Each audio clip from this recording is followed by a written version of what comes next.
Welcome to 50 shades of sentence. आज का हमारा सेंटेंस है मुझे ये सब्जी नहीं खानी, मुझे ये सालन पसंद नहीं है।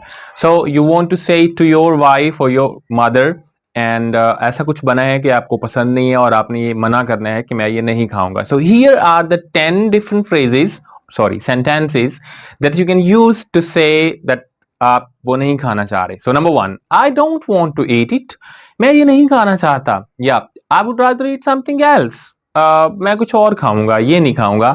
या I am not that much hungry, मुझे भूख ही नहीं है। मतलब आपको वो ना खाना पड़ जाए इसलिए आप बहाना बना रहे हैं कि मुझे भूख ही नहीं है। So you have a plan in your mind कि आप कुछ और खाएंगे बाहर से जाके।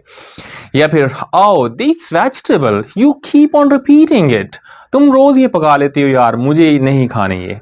ओके, और number 5, I am a little allergic to this vegetable, मैं इस सब्जी से थोड़ा एलर्जिक हूँ, मुझे एलर्जी हो जाती है इसलिए मैं ये नहीं खाऊंगा। या फिर number 6, I have never eaten this in my whole life, मैं ये खाता ही नहीं हूँ, मैंने ये जिंदगी में कभी एक बार भी नहीं खाई। Okay, number 7, if you could serve me something else please, मुझे बैंगन नहीं खाने, आप मुझे कुछ और दे सकते हैं प्लीज। ओके, और lastly sorry I couldn't eat a thing more, मुझे भूख ही नहीं है सिरे से, कसम से एक लुकमा भी नहीं खा सकता। सो I couldn't eat a thing more, मैं कुछ भी और नहीं खा सकता। That's it for today, see you next time.